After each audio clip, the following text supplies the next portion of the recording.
Hello, and welcome to new IEDU Day 11 Business Related English Making a PowerPoint. Today, we're going to talk about building a PowerPoint. In the last video, you actually talked about writing your presentation. Now you need to put the presentation up into a PowerPoint so that people can see it. So, first of all, I am going to talk about why we use it, use of words, followed by use of numbers and charts, some use of pictures, and some tips to help you use PowerPoint in the most effective manner. Why do we use PowerPoint? Well, first of all, it adds a visual representation to speaking, so it helps to deliver the message. If this was just an audio file with no words on the screen, it would be very hard for you to understand what I am saying, where these words help focus attention.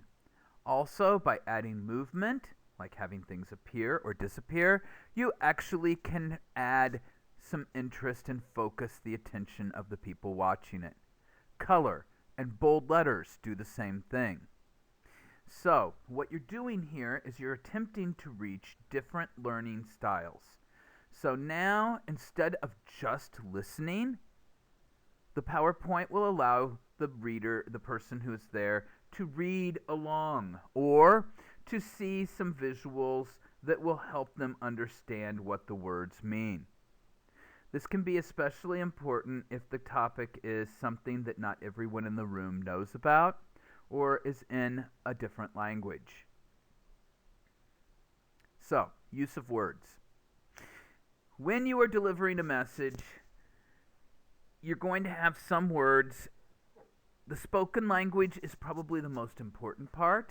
However, having some words on the screen does make it easier to understand what is happening. However, as you'll notice with the video that I'm making, it is actually using PowerPoint. And this video does not have every word that I am saying. I use points, or like a flow chart, coming down, bullets. I don't actually write everything that I have, because if I did, you would be sitting there reading it. It might as well just be a book instead of a video. So, or a presentation. So do not write everything down. Just keywords. Think about what a key does. A key unlocks a door, or it opens a door. So keywords are the words that will help the listener unlock their brain to be able to understand what is happening in the presentation in a better way. It also makes it visible so that the person who is watching the presentation, or in this case a video, can actually have something there to help them see what is happening versus just hearing it. And so it focuses attention, but it also gives something that's concrete that that will stay up on the screen the whole time, and maybe some of the earlier points might come back and they might understand them more as people move through the presentation on that slide. So it focuses attention, but it also makes the language more visible, where listening is not visible. This is an example of the incorrect use of words in a PowerPoint. You may or may not believe what I have done on this slide, but a lot of Korean students try to write every word that they want to say in the PowerPoint into each slide. There are many problems with this approach to making a PowerPoint slide. The first is the words get to be so small that they are hard to read. There is a point where the words become illegible. The more you write, the smaller it becomes.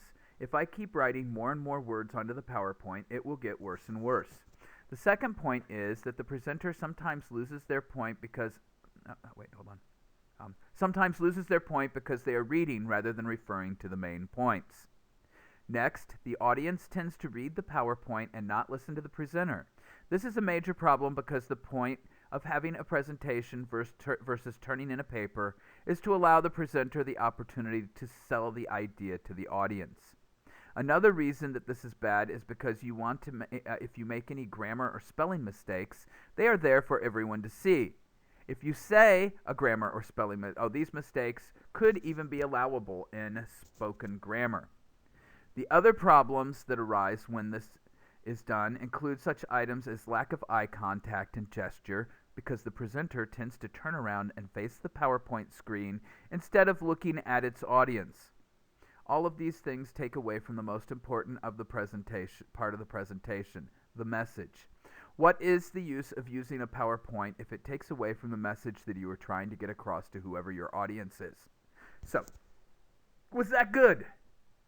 Did you like listening to that? I could say the same thing like this. The correct use of words supports the message, and then I would talk about it. I would probably use those words that I used in the last slide, but I'm not going to read through them all again because that would be too repetitive. Readable, interest, focused listeners, keywords, body language, and face.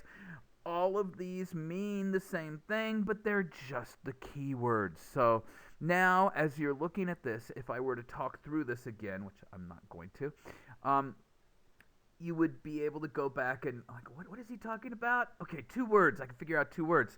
Maybe people even pull out their handphones and look up a word. They've got it up there on the screen while you're talking. That would be useful, where if they're just speaking and it's not a video like this is, where you can rewind it and play it again, it's gone. And so you might actually lose some listeners if you don't have the proper use of words. Some words is good, but not too many. Another way to do it is to use something called Smart Art in PowerPoint. That's what it's called, and using some things to help represent it. And so in this case, I've picked, you have to have all these things, so I've kind of picked a circle with all the arrows going around in a circle, because it supports you. It supports you by having keywords. The keywords make it readable. The readable makes it more interesting. Also, it's interesting because of face and body language.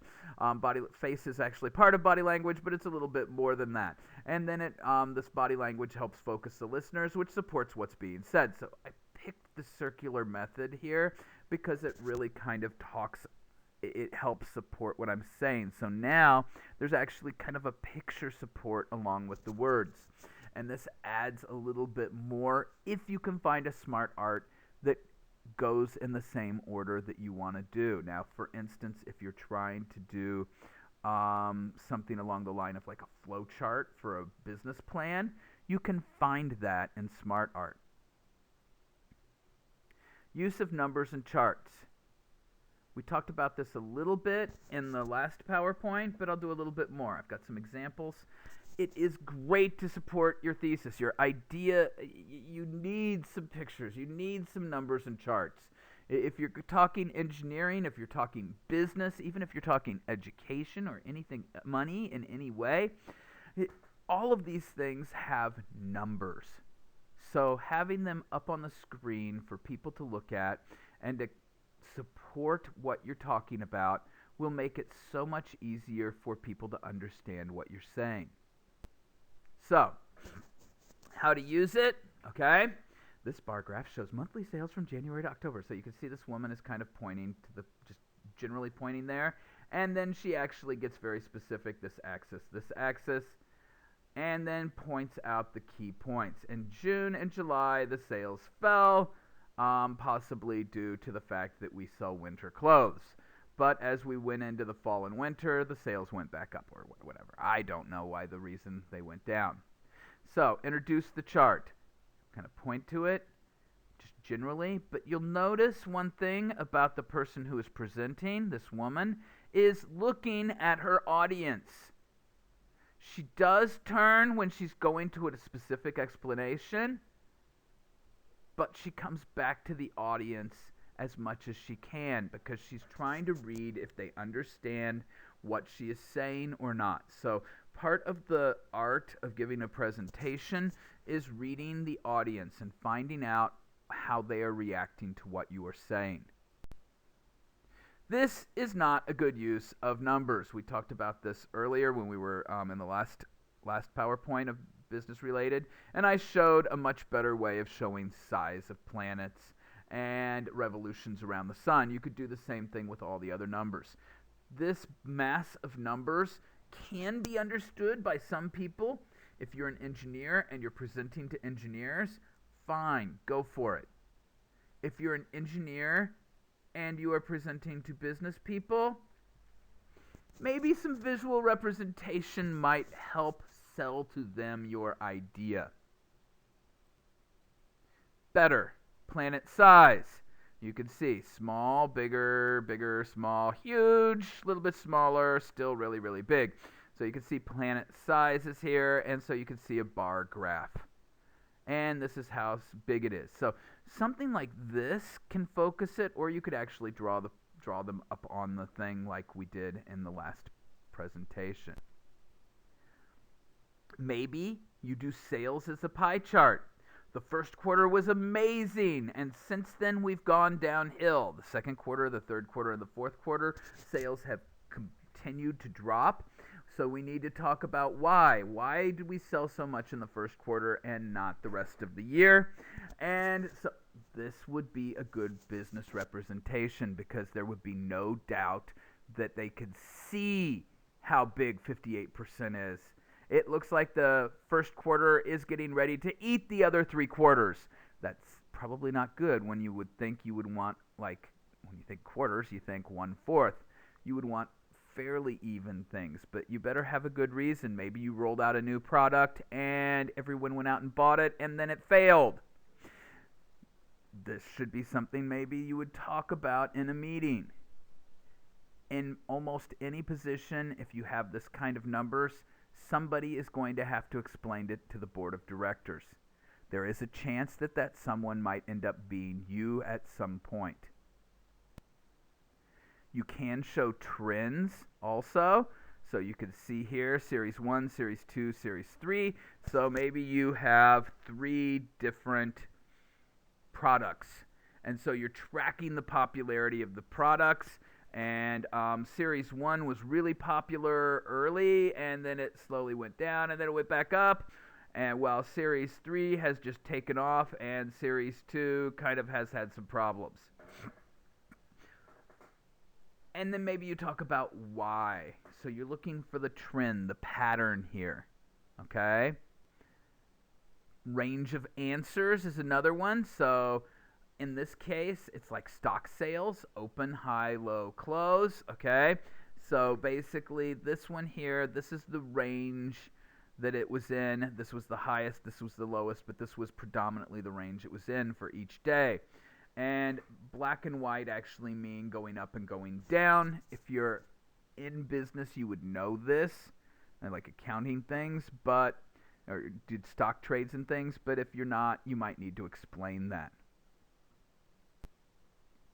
You can also show points on a graph. So now I've got a list of things, and maybe this is test scores, versus something else, okay? So, versus number of classes taken or something, okay? So people who took half a class, their test scores were really high because they had more time to study, but people that were trying to take 3 classes, all of their test scores went down, possibly. Now, you would show that there are some people who are not following this trend. This person only took half a class and did not do very well. This person and other people did really well when they took a lot of classes, if you look at the 1.5 classes, for instance, okay? And so you're looking for a trend here, and you're recognizing the fact that straight lines don't really answer the human nature. There are some people who kind of are off the curve. But looking at this, there is kind of a straight line that would go through here. And there's 3 really outliers that are far enough off that they would probably be extra examples kind of thing. Next is use of pictures. When you use pictures, you're talking about adding a lot of visual to the words you're doing. Sometimes you don't even need any words on the slide if you have the proper picture. As there's a saying from the Chinese Jia dynasty emperor from somewhere around 4,000 years ago, a picture tells 1,000 words. If you have a good picture that matches what you're talking about, it becomes easier for you to present the material to your class. It shows evidence. Seeing is believing. This is what we're talking about. But don't use too many pictures, okay? You can have too many pictures, okay? This is like also going back to writing every word. If you have 27 pictures on one slide, it's probably going to be hard to follow. Here's a fairly good use of pictures. So, weekend of fun. Ruby wife and I, we went sliding and to the playground and we had fun, okay? So, you can see there we are going sliding down a hill, and here is my daughter on one of the little green dolphin ridey things, okay? And so you can see these two pictures really, really support what is being said. And a few words here, and you can see went sliding. You can see a picture to the playground. You can see that fun. Okay, you can see some smiles on the faces. My wife is not in the picture, but she's very shy, so I guess that's fine. So you could just write this down. Okay, this is not good. Okay, there's many pictures. There's a few too many words. And it's hard to see all of the pictures because there's words going over them, and the pictures have gotten smaller. And okay, you can see some smiles still, but I picked just two of the pictures, and it really makes more of an impact that way. Other pictures, maybe you have an illustration. So you have a drawing of something. Okay, this is anatomy, so maybe you're talking about the parts of a body, maybe for a medical thing. You could have this labeled. You can get these offline, online. Just be careful that you do use Creative Commons at the very least, or free to use. There are different types of licenses for pictures. All of the pictures that I use are Creative Commons or totally open source. They're open source because this one here is open source because it actually has a watermark on it. So it's a watermarked picture. Just make sure that you're following all of the rights of the pictures if you go online to find a picture. If you take your own pictures like the previous slides, then obviously it's no problem.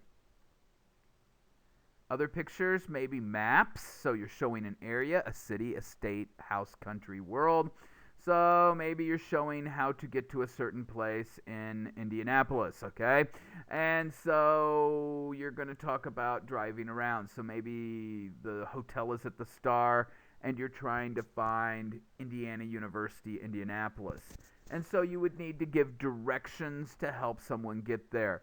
And a map would be very helpful to help people be able to see that. Here's actually a map of a house, so like a blueprint layout, depending on your major. And you can actually go through the house this way, okay? Probably if you're doing something like this, maybe if you're an architectural firm or something, you're showing some of the features of the design that you're doing for an apartment complex or something.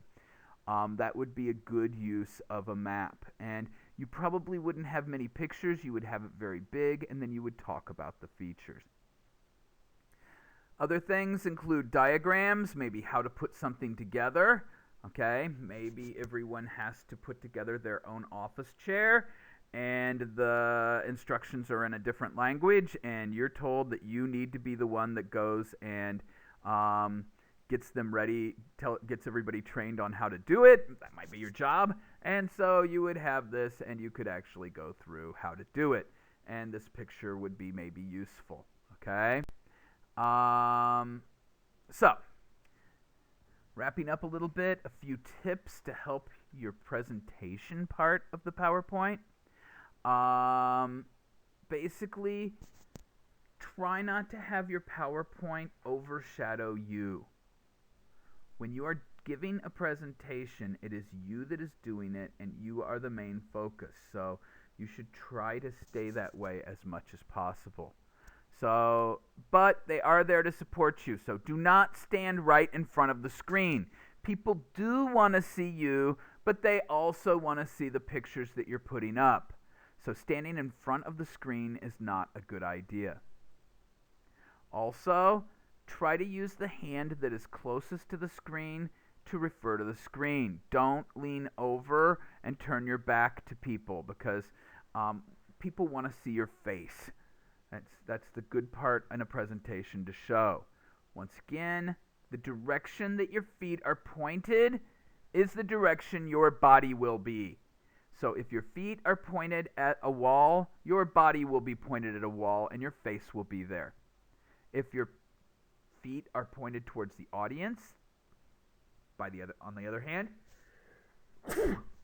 then your body will just naturally come back to the place where you are looking at the audience. Try not to twist too much. This is not an aerobics class, it's a presentation. So turn your head, use the hand that is closest to the picture, and don't do weird aerobics. Don't stand too far away from the picture.